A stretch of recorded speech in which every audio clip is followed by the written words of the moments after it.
Bonjour à tous, merci pour votre présence. On va commencer. Je me présente, je suis Ibrahima Doumbia, consultant en actuariat chez Nextelo Consulting. Donc, le but de cette présentation est de vous exposer les analyses, enfin, les travaux de mon mémoire que j'ai réalisé au sein du département R&D de Nextelo Consulting.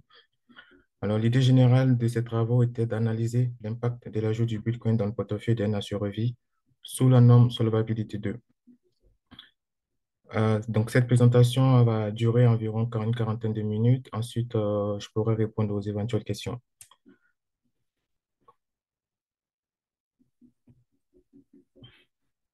Donc, la présentation sera structurée en quatre parties. Dans un premier temps, je vais présenter la problématique du mémoire. Il s'agira de mettre en avant les différents éléments qui nous ont poussés à considérer cette étude.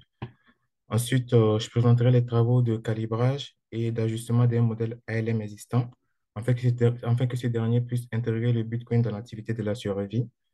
Et une fois que le modèle a été ajusté, nous avons procédé à des analyses d'impact. Et la troisième partie sera dédiée aux résultats de ces analyses-là. Et en quatrième partie, je viendrai conclure les différents éléments qui ont été présentés précédemment. En bonus, on aura une partie annexe qui servira de support pour apporter plus d'éléments de réponse aux éventuelles questions.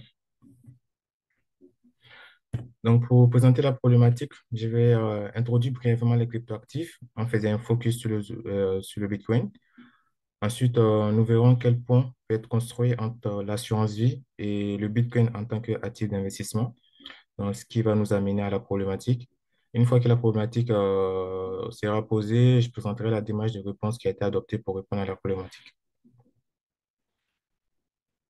Donc, les cryptoactifs sont des actifs numériques qui sont basés sur une technologie qu'on appelle la blockchain. Donc, la blockchain, c'est rien d'autre qu'une base de données décentralisée et transparente. Et grâce à cette technologie, ces actifs sont généralement décentralisés, c'est-à-dire qu'ils ne sont pas contrôlés par une seule entité centrale comme une banque ou un gouvernement. Et c'est d'ailleurs ce qui fait toute leur force et leur particularité. À titre d'exemple, c'est comme si on pouvait envoyer 1 million d'euros à l'autre bout du monde sans l'approbation d'une banque et cela de manière quasi instantanée. Donc, ça paraît vraiment comme une technologie révolutionnaire. D'ailleurs, certains experts s'amusent à comparer l'avènement des cryptos comme l'avènement de l'Internet dans les années 60. Ce qu'il faut noter aussi, c'est que c'est une classe d'actifs qui est relativement récente, avec l'apparition du Bitcoin qui symbolise sa naissance en 2009. Et ce timeline-là représente l'évolution de la capitalisation boursière des cryptoactifs au fil des années. Aujourd'hui, la capitalisation totale de ces actifs avoisine les 3 000 milliards de dollars américains, ce qui est énorme, mais reste quand même peu significatif par rapport à la capitalisation boursière d'autres actifs comme l'or. Donc, c'est pourquoi d'autres experts aussi s'accordent à dire que le marché des cryptos est un marché jeune à fort potentiel de croissance. Et si on fait un zoom sur le Bitcoin, il fait partie d'une classe de cryptoactifs qu'on appelle les crypto-monnaies. Et parmi cette classe, le Bitcoin est un peu la star, dans la mesure où c'est l'actif le plus prédominant et le plus populaire. Donc, sa prédominance est environ 57% dans la capitalisation boursière totale. Il faut savoir aussi que l'année 2024, les crypto-monnaies ont connu un grand tournant, notamment avec l'approbation des ETF Bitcoin aux États-Unis, qui a ouvert la porte aux grands investisseurs institutionnels comme BlackRock, qu'on en appelle aussi la grosse baleine.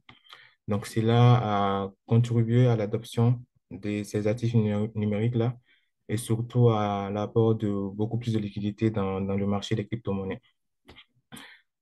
Un élément important aussi, c'est l'élection de Donald Trump, qui s'est montré très favorable aux crypto-monnaies pendant sa campagne et même après son élection. À titre d'exemple, le week-end passé, il a émis son propre meme coin et en quelques heures, la capitalisation boursière de ce meme coin a atteint les 10 milliards de dollars américains. Donc, le président américain ne pouvait, enfin, c'était une manière d'envoyer un message clair sur sa position par rapport aux cryptoactifs. Et s'il arrive à tenir sa promesse de faire des États-Unis la capitale des crypto-monnaies au monde, cela va davantage accélérer l'adoption de ces actifs-là et surtout entraîner une course aussi dans l'adoption de ces actifs-là au niveau des pays ou à l'échelle internationale. Donc, après ces généralités sur le Bitcoin, passons maintenant à l'analyse de l'actif en tant qu'actif d'investissement. Donc, il faut noter que avant qu'un investisseur ou un particulier investisse dans un actif, il y a trois points qui est important à regarder. C'est d'abord le rapport rentabilité sur la volatilité. En mathématiques aussi, on parlera de ratio de Sharpe.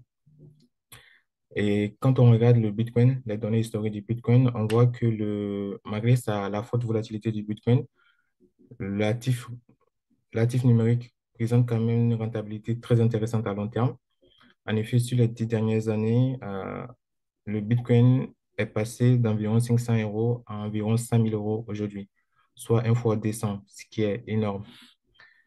Et cette tendance, en fait, elle est destinée à croître via le protocole de Bitcoin, qui est que, en fait, il n'y aura jamais plus de 21 millions de Bitcoin qui seront créés.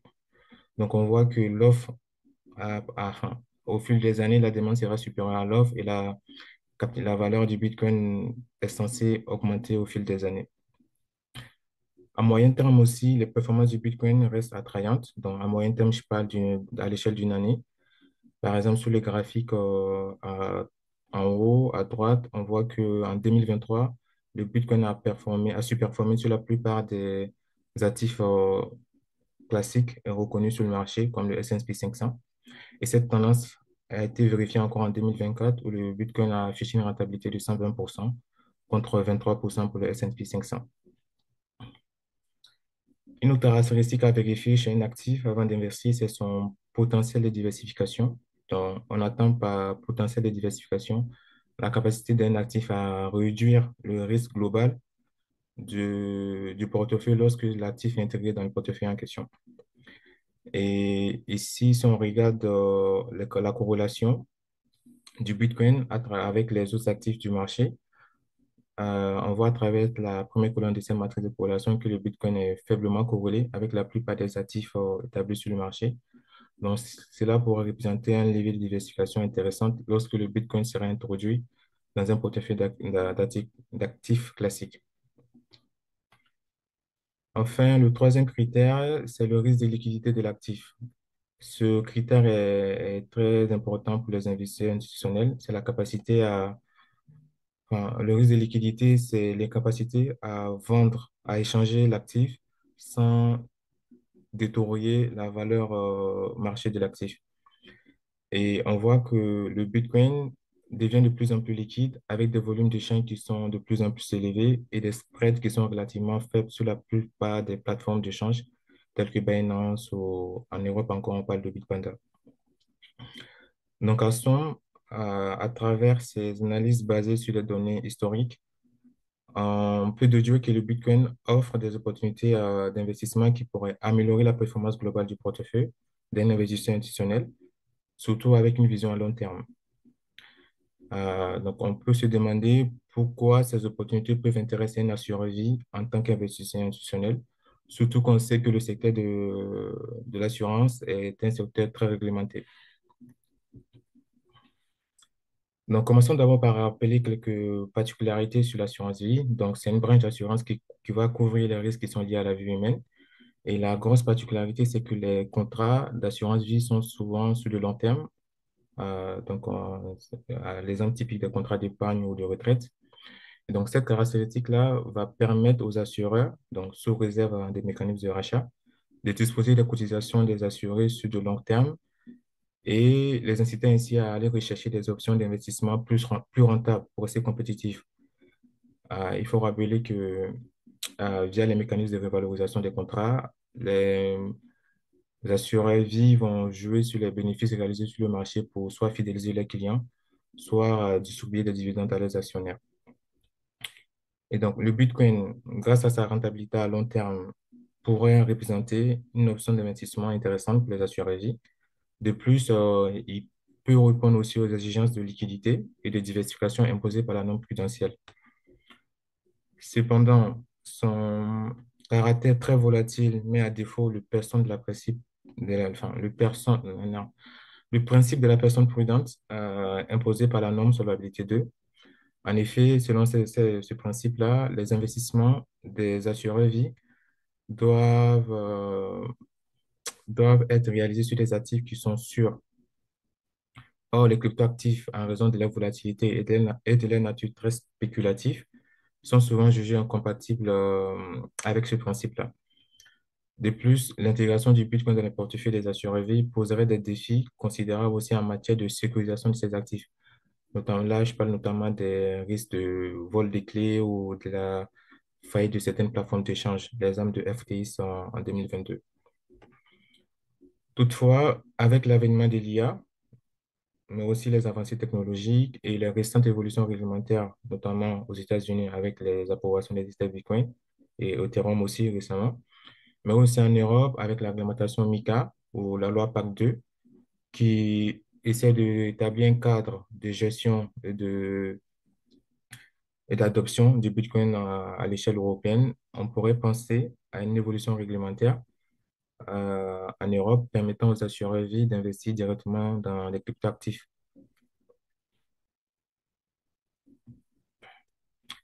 Donc, la problématique qui découle de ces analyses est, en se plaçant dans l'hypothèse où la réglementation européenne permettrait de tels investissements, quel serait l'impact pour une assureur vie d'intégrer le Bitcoin dans son portefeuille, euh, d'intégrer le Bitcoin dans son portefeuille sur certains indicateurs que nous allons définir plus tard. Donc, pour répondre à cette problématique, nous avons adopté une démarche de production d'indicateurs qui sont issus du pilier 1 de solvabilité 2. Donc, ici, nous avons considéré trois indicateurs, le BE qui représente le best estimate, la VIF qui représente les profits futurs et le SCI qui est le capital de solvabilité requis pour couvrir les risques, les facteurs de risque dont s'expose l'assureur.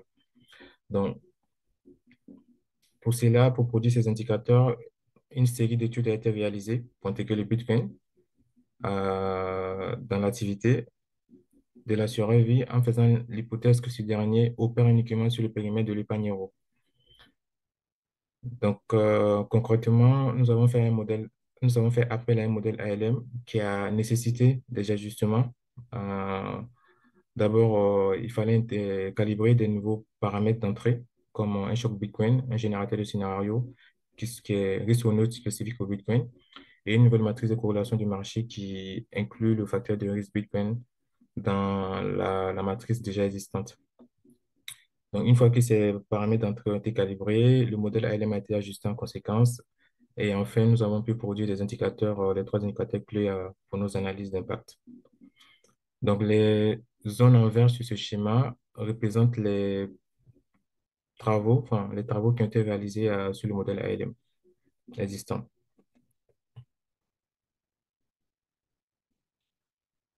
Donc, dans cette session, je vais principalement parler des travaux d'ajustement, les travaux de calibrage des paramètres d'entrée, des inputs en anglais, pour notre modèle ALM qui sont spécifiques au Bitcoin.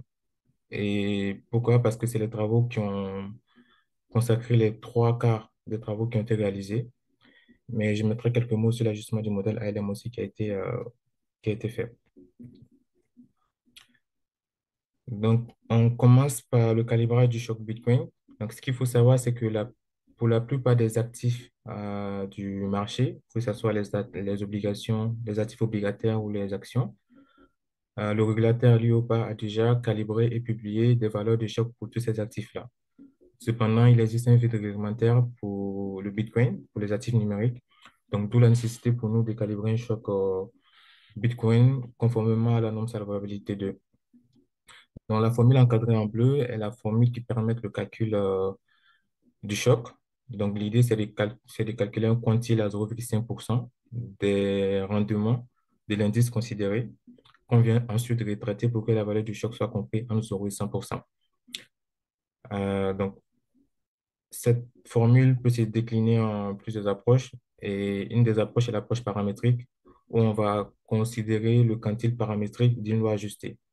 À titre d'exemple, pour le calibrage du choc action, lui, on va ajuster une loi normale sur des rendements, sur 30 années d'historique, des rendements de l'indice MMC World.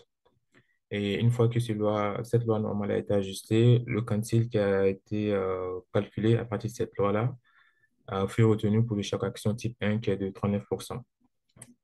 Dans notre étude, pour calibrer un choc Bitcoin, donc conformément à l'approche de l'IOPA, nous avons d'abord rencontré un premier problème qui était le manque de profondeur des données historiques annuelles. En effet, comme je disais tantôt, le Bitcoin était un actif relativement récent.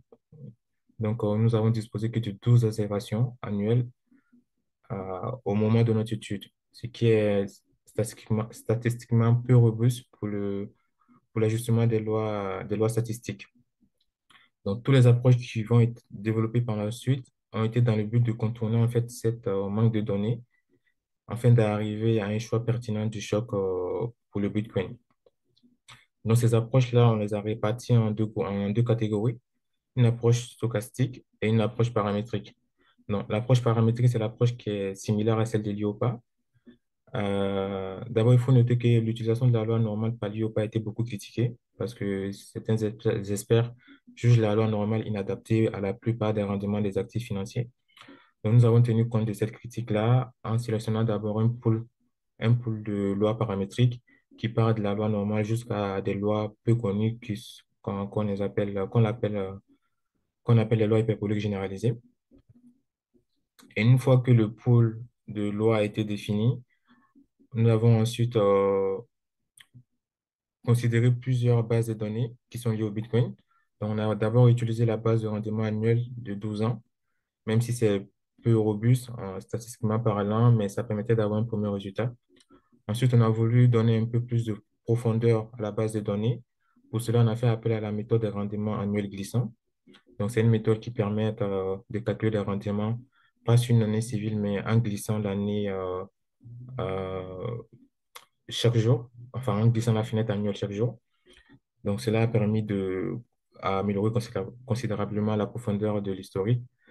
Mais on avait un problème, c'est qu'on n'arrivait pas à quantifier le rate d'extrapolation que générait cette approche de rendement glissant.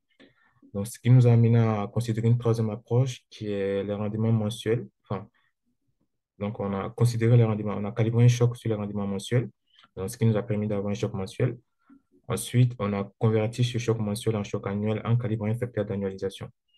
Donc, ces trois approches ont produit des résultats qui nous ont permis d'avoir une base comparative des résultats et fait un choix final pour le choc paramétrique.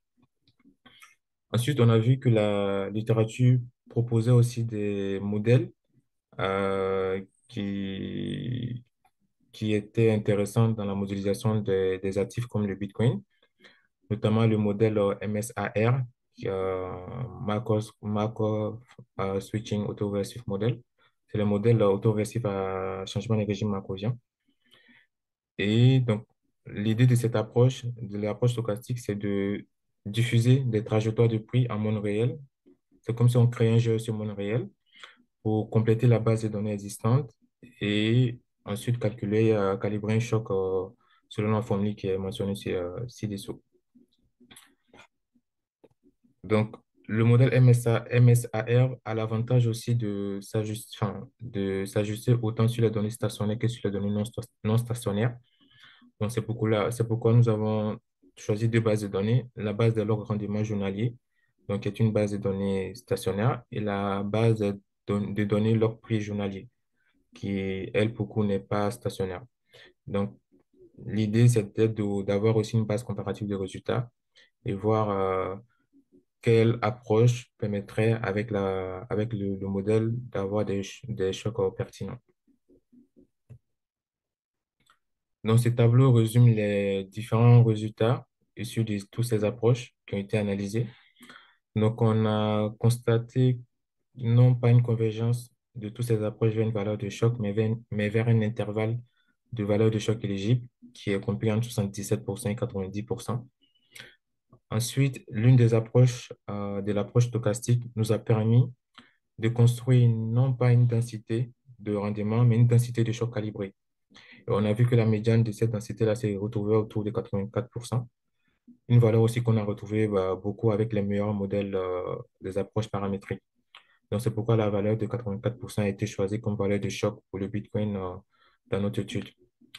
Et pour la petite anecdote, tout récemment, l'IOPA a lancé une étude, enfin, une note de consultation, justement sur ce sujet-là, pour l'intégration des cryptoactifs dans l'activité de l'assurance vie. Et le choc qu'eux, ils ont recommandé était un choc de 80%.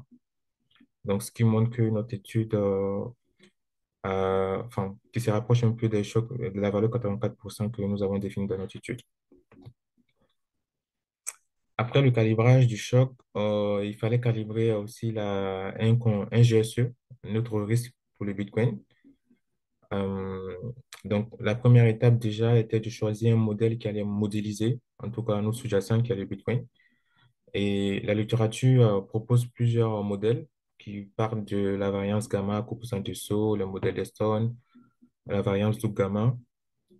Et à chaque modèle, nous avons comparé chaque modèle. Nous avons testé chaque modèle déjà et avons comparé le ratio à la capacité de ces modèles à reproduire les prix observés sur le marché, sur la complexité de mise en œuvre. Et en faisant cette comparaison, nous avons préféré le modèle d'Eston parce que euh, il arrivait à reproduire pas mal le prix observé sur le marché, mais surtout, la mise en œuvre était facile la littérature disposait de plusieurs schémas de discrétisation du modèle d'Eston. Donc, ça, c'est le premier point. Et le deuxième point, nous avons fait l'hypothèse aussi d'un GSE monofactoriel, c'est-à-dire on a considéré que le risque du Bitcoin, le facteur de risque Bitcoin est décorrélé des autres facteurs, des actifs qui sont déjà présents dans le portefeuille de l'assureur vie, comme le facteur risque action, risque obligation. Et pourquoi nous avons fait cette hypothèse? Parce que après les analyses, on a vu que le Bitcoin était faiblement corrélé à ces actifs classiques là. Donc, on pouvait se permettre de faire l'hypothèse que le GSE, notre risque Bitcoin, est décorrélé des autres GSE. Donc, pour calibrer le modèle d'Eston, nous avons fait appel à des calls Bitcoin, dont 69 observations tous à la monnaie. Et pour l'estimation des paramètres optimaux, on a fait appel à la méthode de minimisation de l'erreur quadratique moyenne. Donc, le tableau ci-dessous présente les différents paramètres qui ont été estimés, les différents paramètres d'Eston. Donc, ici, j'attire votre attention sur les paramètres de volatilité, la volatilité à long terme et la volatilité de la volatilité qui sont très élevées. Donc, on peut déjà anticiper des phénomènes d'explosion de trajectoire explosive plutôt, lorsqu'on va vouloir générer des scénarios sur 50 ans et vérifier nos deux tests réglementaires. Pour rappel, les deux tests réglementaires sont les tests de market consistency et les tests de Martin-Ganiti. Donc, une fois le modèle calibré, donc, comme je disais tout à l'heure, l'étape d'après, c'était la génération des trajectoires. Et le schéma de discrétisation de l'heure a très vite montré ses limites. Cependant, la littérature propose une variété de schémas de discrétisation pour le modèle de Stone. Et deux ont retenu notre intention. C'est le modèle de Milstein, qui est une version améliorée du schéma de l'heure, et le modèle quadratique exponential, ou en d'autres termes QE. Je pourrais revenir sur la construction de ces schémas-là, si besoin. Donc, pour le test de market consistency, le schéma de discrétisation de Milstein a permis de générer des trajectoires qui reproduisent assez bien les prix du marché, contrairement aux autres schémas. On peut voir là le RMSI des différents schémas qui ont été testés. Donc, on voit qu'avec le Milstein, on a une erreur quadratique moyenne de 57 contre 6000 pour Euler et 2700 pour QE. Dans la figure ci-dessous, les figures ci-dessous plutôt montrent une illustration graphique de l'adéquation des prix Monte Carlo avec les prix observés sur le marché avec le schéma Milstein. Pour le test de martingalité, sans surprise, les trajectoires explosives apparaissent dès la 10e année de projection. Et le principal défi pour nous a été donc la gestion de ces trajectoires explosives-là sur un horizon de projection long, ici qui est 50 ans. Bon, on a tenté aussi des approches d'amélioration classique en réduisant peut-être par exemple, le nombre de pas, enfin, en réduisant le pas de discrétisation. Au lieu de prendre pas annuel, on a testé pas journalier et jusqu'à peut-être des pas allant de 10 puissance moins 3. On a aussi essayé d'augmenter le nombre de scénarios, mais très vite aussi, on se confrontait à un autre problème qui était en fait un problème de capacité computationnelle, parce que plus on réduit les pas et on augmente le nombre de scénarios, bah, ça fait des bases de données qui vont de l'ordre de 18 gigas, qui dépassent même les mémoires RAM de nos ordinateurs classiques. Donc, il fallait trouver une autre alternative pour réussir à générer des trajectoires qui restent quand même martingales sur un horizon de 50 ans, tout en reproduisant les prix qui sont observés sur le marché. Donc, pour cela, nous avons proposé une nouvelle méthode qu'on a nommée matérialisation, la méthode de matérialisation des trajectoires. Alors, cette méthode, elle va tirer profit des avantages des deux schémas de discrétisation qui sont les schémas de Milstein et le schéma QE. Donc, pour rappel, le schéma de Milstein a réussi à générer des trajectoires qui reproduisent les prix observés sur le marché. Mais au bout de la 10e année, on voyait que ces trajectoires n'étaient plus martingales. À l'opposé, on avait le schéma de QE qui n'arrivait pas à reproduire aussi bien la pluie observée sur le marché, mais quand même générait des trajectoires qui étaient quasi-martingales sur un horizon de 50 ans. Donc, l'idée, c'est de fusionner les avantages de ces deux modèles-là. Donc, concrètement, euh, nous avons d'abord utilisé le modèle de Milstein pour projeter le prix du Bitcoin sur une période de 12 ans. Donc, 12 ans, c'est là où le test de martingalité commençait à se dégrader. Et sachant que nos prix observés, nos options, nos call options sont de maturité inférieure à 1 an, donc on sait qu'avec les 12 années de projection, avec la méthode de Milstein, on peut déjà reproduire les prix observés sur le marché. Ensuite, à l'instant t égale à 0, on va récupérer les paramètres de volatilité du modèle de Milstein et de prix aussi, qu'on va renseigner comme paramètres initiaux pour le modèle de discrétisation QE. Et avec ces paramètres optimaux, on va continuer la projection sur un horizon de 50 ans.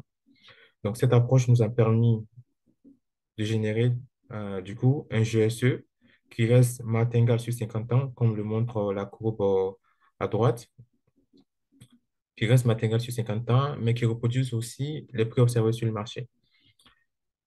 Donc, le GSE issu de cette approche-là a permis des paramètres d'entrée pour notre modèle ALM.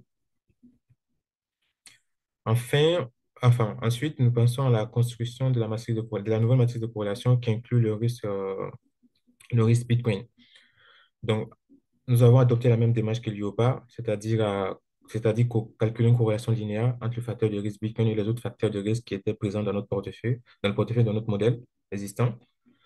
Mais avant de calculer la corrélation linéaire, nous avons d'abord vérifié qu'il existe bien un lien de causalité entre le Bitcoin et les différents actifs qui étaient présents dans nos portefeuilles. Une fois que ces liens de causalité ont été établis, donc nous avons calculé la corrélation linéaire sur une période historique de 8 ans en moyenne. Et on a calculé en fait des corrélations moyennes glissantes par année. Et pour se conformer à la personne pour se conformer à la prudence recommandée par l'IOPA, nous avons sur chaque année de période glissante, sur chaque période annuelle glissante, nous avons retenu la corrélation la plus forte entre le Bitcoin et ses actifs et les actifs classiques de nos portefeuilles. Donc, la première colonne de ce tableau-là montre les résultats, enfin, les corrélations qui ont été retenues. Et on voit que malgré l'approche conservatrice qu'on a eue, le Bitcoin, enfin, les corrélations calculées restent quand même faibles par rapport à ceux qui ont été déjà calibrés par l'IOPA. Donc, après le calcul de corrélation, il fallait vérifier que cette matrice est définie positive, ce qui a été le cas puisque les valeurs propres sont tous définies positives. Donc, ce qui est suffisant pour dire que la matrice est définie positive. Donc, cela conclut les travaux d'ajustement, enfin, les travaux de calibrage des inputs pour notre modèle ALM. Euh, Ensuite, il fallait ajuster le modèle ALM pour que déjà il puisse reconnaître les nouveaux inputs qui ont été calibrés, mais aussi qu'il puisse intégrer le Bitcoin dans les interactions actives-passives, euh, dans la projection du bilan de l'assureur sur un horizon de 50 ans. Donc ici, j'ai mis en avant deux points qui me paraissent importants pour la suite. C'est que le Bitcoin a été valorisé à l'instar des actions, cependant avec un taux de division nul. Et le mécanisme de vente des actifs en milieu d'année pour financer les sorties du passif a été mis à jour. Donc, nous avons adopté une stratégie qui est encore une fois fondée sur le principe de prudence recommandé par le régulateur. C'est-à-dire, nous avons la vente des actifs pour financer la sortie du passif. C'est fait par niveau de risque décroissant dans le modèle. C'est-à-dire, on va commencer d'abord par vendre l'actif le plus risqué. Et le but derrière cette approche-là, c'est de minimiser la volatilité du portefeuille de l'assureur en évitant de liquider en premier lieu les actifs sûrs qui génèrent des revenus récurrents. On verra par la suite, au niveau des analyses d'impact, que cette approche-là aura un impact sur nos différents indicateurs. Donc, nous passons maintenant à l'analyse d'impact. Donc, avant de présenter les résultats d'analyse d'impact, je vais d'abord rappeler les hypothèses qui ont été émises sur l'actif et sur le passif afin d'établir un cadre pour nos analyses d'impact. Donc, sur l'actif, nous sommes partis d'une valeur marché totale d'environ 23 millions avec un moins-value latente au départ. Et nous avons mis en place aussi diverses stratégies d'allocation pour évaluer l'impact de l'introduction du Bitcoin. Donc, l'objectif est d'intégrer progressivement le Bitcoin dans le portefeuille et d'examiner simultanément l'évolution des indicateurs S2 que nous avons définis plus tôt, les trois indicateurs BE, VIF et SR. Donc, l'introduction graduelle du Bitcoin est compensée par une réduction du cash, tandis que les parts des autres actifs sont restées inchangées.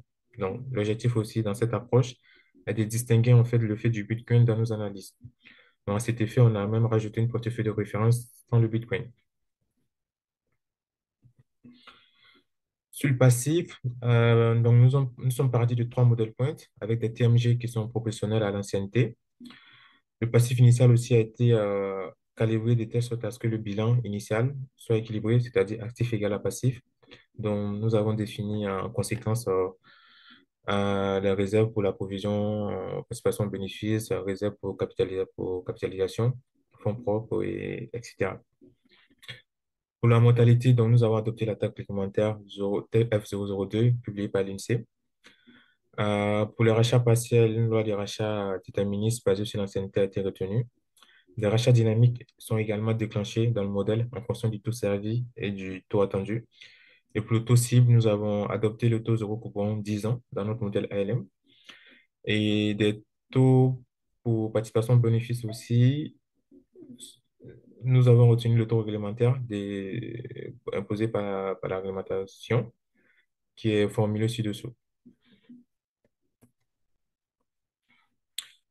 Donc, en se basant sur les hypothèses formulées sur l'actif et sur le passif, nous avons réalisé une projection du bilan de l'assureur sur un horizon de 50 ans en mode stochastique et en mode déterministe pour nos six portefeuilles d'actifs.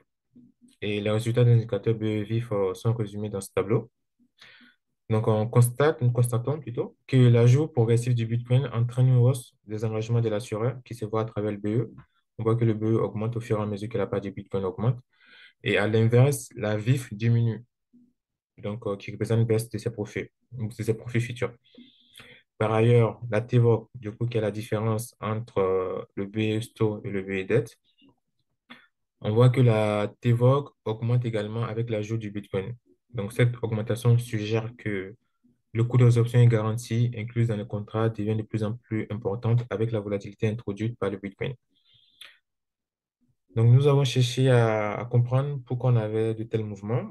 Et une explication que nous avons identifiée à ce constat est que la vente du Bitcoin en premier lieu pour financer les actifs, les sorties du passif en milieu d'année, générait des moins-values importantes dans les résultats de l'assureur. Donc, pour rappel, cette stratégie s'inscrit dans un cadre de prudence conformément aux exigences de faible volatilité de la valeur du portefeuille de l'assureur vie. Donc, cela révèle que les hypothèses courantes du secteur et assez conservatrices d'ailleurs semblent inadaptées avec l'intégration du Bitcoin, d'où la nécessité d'approfondir les études dans ce domaine-là afin de tirer profit des opportunités qu'offre le Bitcoin. Une alternative qui aurait pu être intéressante à tester, mais faute de temps, nous n'avons pas pu le réaliser, c'est de c'est d'introduire une petite quantité de Bitcoin dans le portefeuille de l'assureur vie et d'exclure cette quantité-là des mécanismes de vente d'actifs pour financer les sorties du passif ou les mécanismes de revalorisation en fin d'année.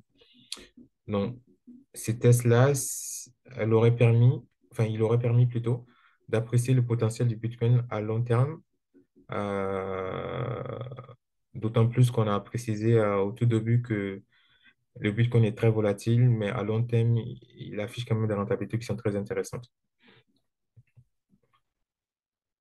Ensuite, on passe à l'analyse du SIR.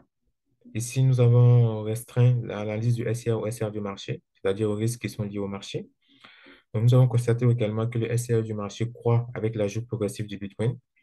Donc, c'est un résultat qui était attendu car plus la proportion de l'actif risqué augmente dans le portefeuille, plus le capital de couverture devrait augmenter. Cependant, on constate que cette croissance-là, la pente de cette croissance est relativement faible par rapport à la pente d'ajout du Bitcoin dans le portefeuille de la survie.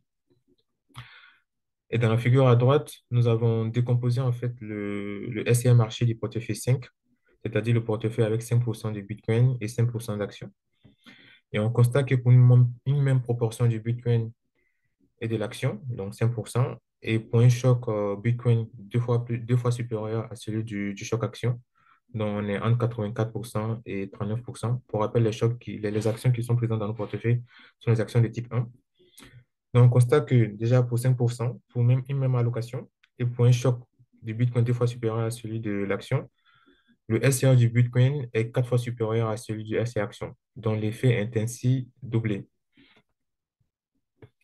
Cependant, ce poids du SCA, du coup, qui est quatre fois supérieur à celui du SCA action, il est atténué dans le SCA global, c'est-à-dire le SCA marché, grâce au bénéfice de diversification qu'apporte le Bitcoin à travers la nouvelle matrice d'exploration qui a été créée, qui a été calibrée. En effet, la formule ci-contre, la formule à gauche représente la formule du calcul du coefficient de diversification. Et donc, plus ce coefficient est supérieur, plus l'effet de diversification est important dans, dans le portefeuille. Et donc, ce que nous avons fait, c'est que nous avons considéré deux portefeuilles. Donc, un portefeuille où on va allouer progressivement le Bitcoin et un portefeuille où on va allouer progressivement l'action. Et en comparant ces deux portefeuilles, on voit que, on constate plutôt que la courbe de diversification avec le Bitcoin est au-dessus de celle sans le Bitcoin.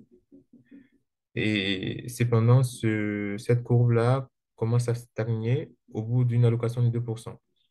Donc, cela pourrait servir d'indicateur de la quantité optimale du Bitcoin afin d'optimiser le bénéfice de diversification sur le coût de couverture.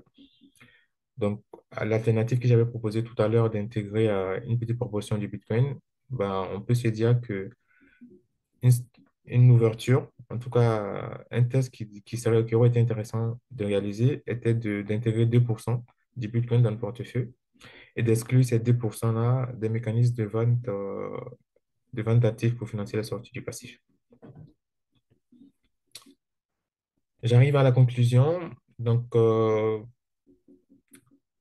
pour faire une synthèse de tout ce qui a été présenté, donc ces travaux d'analyse d'impact se sont concentrés sur les indicateurs issus des exigences quantitatives du pilier 1. Donc, un modèle modélisant l'activité de l'assureur vie opérant uniquement sur le périmètre de l'épargne euro a été ajusté pour intégrer le Bitcoin. Les hypothèses qui ont été retenues aussi dans cette étude sont celles qui sont assez courantes et conservatrices sur le marché, et ce qui place notre étude, nos analyses d'impact comme des études de référence pour des recherches ultérieures. Et ces études soulignent également l'importance d'approfondir les études dans ce domaine afin de proposer des stratégies plus en phase avec les caractéristiques des cryptoactifs en général, mais ici en particulier le Bitcoin. Ainsi, nous formulons plusieurs recommandations pour les recherches futures. D'abord, lors de l'analyse d'évolution BEVIF, nous avons conclu que la stratégie de vente des actifs avait un impact significatif sur le résultat de l'assureur. Donc, il serait intéressant d'explorer toute alternative, comme le test que j'ai évoqué tout à l'heure, qui est d'introduire une petite quantité et de l'exclure des mécanismes de vente d'actifs. Ensuite, toujours dans les hypothèses, il sera pertinent aussi d'élargir certaines hypothèses qui ont été adoptées dans nos études. Par exemple, la sensibilité des indicateurs SDE sur le périmètre de l'assurance vie, en dehors de l'épargne euro. Aussi, au niveau du SCR, nous avons limité l'analyse de l'impact sur le SCR du marché, mais on pourrait très bien introduire aussi tous les autres facteurs de risque, par exemple en particulier le facteur de rachat, pour voir quel est l'impact en fait de l'ajout du Bitcoin sur les mécanismes de rachat, sur le mécanisme de rachat du passif, enfin des contrats plutôt. Une autre recommandation qu'on pourrait faire, c'est la problématique de l'allocation de l'actif avec le Bitcoin. Donc, c'est un sujet qui mérite des études approfondies. Par exemple, au lieu de maintenir une allocation constante du Bitcoin durant toutes les années de projection, on pourrait peut-être mener des études sur le cycle du Bitcoin. On sait que le Bitcoin a un cycle de 4 ans, qu'on appelle aussi halving. Donc, l'idée est de différencier les stratégies d'investissement de la survie en fonction de ces cycles-là. C'est-à-dire, au bout de 2 ans, on achète, enfin, les périodes de bear market, on achète beaucoup, on achète un maximum de Bitcoin. Et les périodes de bull run, on vend tous ces actifs pour essayer de adopter des stratégies par rapport aux caractéristiques du Bitcoin, des stratégies d'investissement, bien sûr.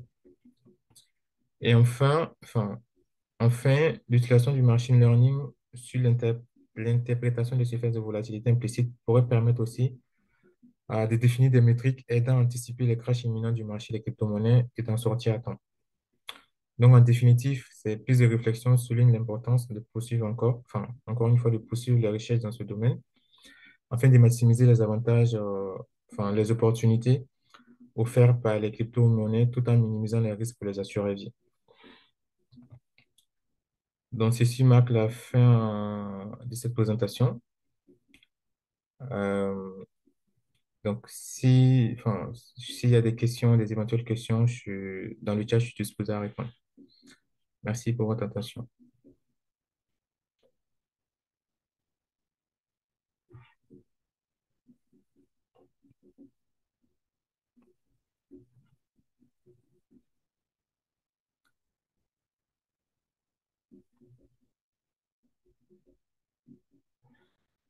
Euh, Peut-on parler de lien de CD, de cette causalité? Non, seulement de corrélation, je crois.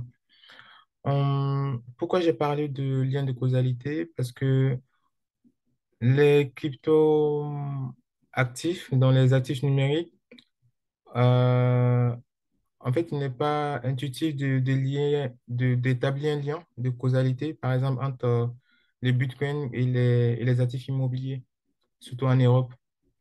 Donc, on peut pas, enfin, c'était une sécurité pour nous de d'abord essayer d'établir un lien de causalité entre le Bitcoin et peut-être les actifs immobiliers avant d'en venir à une mesure de corrélation linéaire.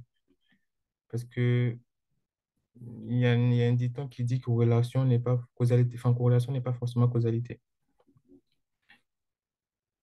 Y a-t-il des assureurs vie qui investissent dans le Bitcoin? Pas à ma connaissance en Europe. Aux États-Unis, je sais qu'il y a des fonds de retraite qui investissent dans le Bitcoin. Mais en Europe, je crois pas encore. Et la réglementation, enfin, je pense que ça sera peut-être la prochaine étude du marché du secteur. Mais pour l'instant, j'ai pas écho d'un assureur vie qui investit dans le Bitcoin.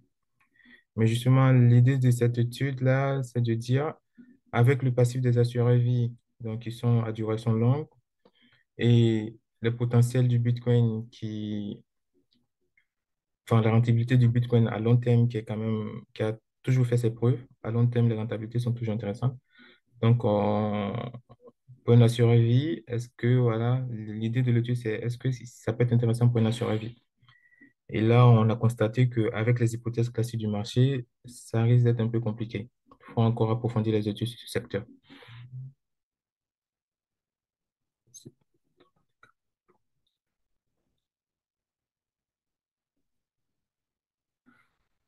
Merci pour la présentation. Étant donné, je lis encore une question, hein. Merci pour la présentation. Étant donné le caractère purement spéculatif du Bitcoin, cet actif est-il compatible avec les règles prudentes d'investissement des assureurs vie? Non, justement, je disais dans ma présentation que le Bitcoin ne remplit pas le critère de sécurité, c'est-à-dire de faible volatilité. Mais cependant, avec les évolutions réglementaires et l'avènement des grosses baleines telles que BlackRock sur le marché, cela pourrait amener à un effet stabilisateur des prix du Bitcoin et du coup à attirer plus de confiance d'abord du régulateur, mais aussi des acteurs du marché à, à investir dans cet actif-là. En fait, l'aspect sécurité avec les révolutions réglementaires, on est sur une bonne pente en fait pour ce qui est de la sécurité. Mais même si cette sécurité n'est pas totale, elle peut être gérée aussi à travers la gestion. Et d'ailleurs, enfin, la gestion de l'assureur, les stratégies d'investissement de l'assureur, notamment par exemple avec l'idée d'introduire une petite partie du Bitcoin dans le portefeuille qui aura peu d'impact au final sur la valeur totale du portefeuille de l'assureur, mais quand même qui lui permettrait quand même de profiter des opportunités de rentabilité à long terme offertes par l'assureur. En cas de-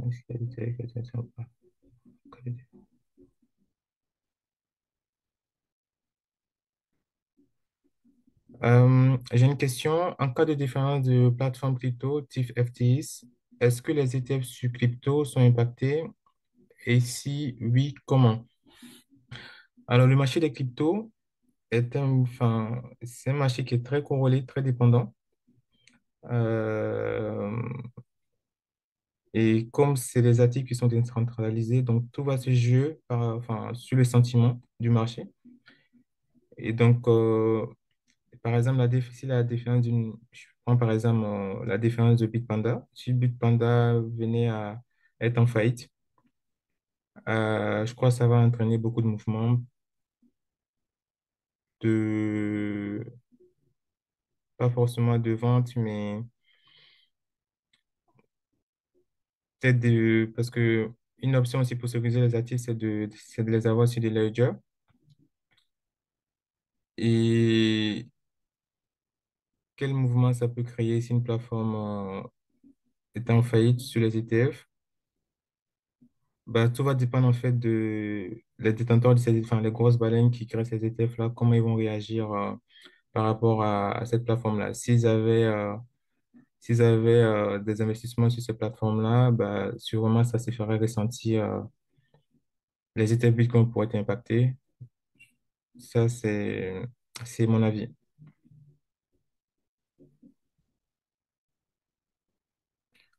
Savez-vous si les cryptoactifs sont utilisés aujourd'hui dans le portefeuille des assureurs vie retraite? En Europe, à l'état actuel, je pense pas. Est-ce que la valeur de 85% évoquée par l'IOPA est propre au Bitcoin ou globalement aux crypto-monnaies? Euh, donc là, je pense que vous parlez de la note de consultation qui a été publiée par l'IOPA récemment. Euh, J'aurais tendance à dire que déjà, si les assureurs doivent intégrer les crypto-monnaies dans leur portefeuille, ça va être des crypto-monnaies qui ont une grande capitalisation boursière parce qu'ils auront tendance à moins être volatiles.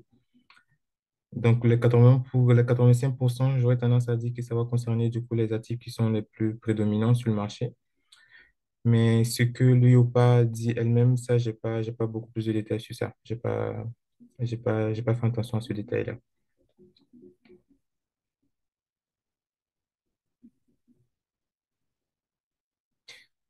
Je lis encore une question. Vous avez dit que l'investissement dans le Bitcoin est contraire à la personne prudente. Dès lors, pourquoi l'IOPA a sorti une étude de choc sur le BTC? Bah déjà, il y a une dynamique des marchés américains qui, qui, où on voit de plus en plus d'investisseurs institutionnels s'exposer à cet actif-là. Ça, c'est un. De deux, on a vu le régulateur américain qui a bougé ses positions. Donc, si l'Europe ne veut pas rester en arrière, je pense que l'Europe a tout intérêt à, à réaliser des études pour voir l'alignement ou pas de la réglementation européenne vis-à-vis de ces actifs numériques. Mais déjà, il y a eu il y a eu il y a eu déjà des avancées en termes de réglementation, notamment la loi MiCA qui cadre un peu les services liés aux crypto-monnaies en Europe.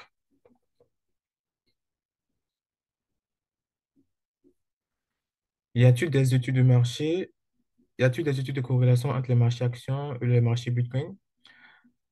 Et quelle serait la corrélation dans un cas de choc de marché avec un choc action? Bon, déjà, la première question, oui, il y a Binance Research qui, chaque année, publie en fait des bilans ou des notes en fait sur le marché des cryptos, hein, de manière générale, sur les sentiments des investisseurs et tout. Et dans cette note-là, on peut retrouver chaque année une corrélation, une étude de corrélation entre le Bitcoin et le S&P 500. Savez-vous pourquoi les cryptoactifs ne sont pas utilisés actuellement dans les portefeuilles des assureurs via en Europe? Bah, parce que c'est un actif qui est très volatile et il n'y a pas assez de réglementation pour cadrer encore, pour encadrer ces actifs-là. Et le secteur de l'assurance aussi est très réglementaire, est très réglementé avec les exigences de capital.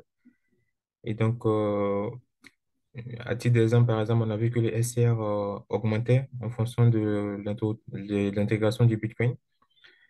Et donc, c'est là aussi, c'est là un coût pour l'assureur parce qu'il est obligé d'immobiliser de gros capitaux pour couvrir les risques liés aux cryptoactifs. Et donc, cela va en contrepartie diminuer en fait ses capacités d'investissement ou les risques, son appétence au risque sur le marché.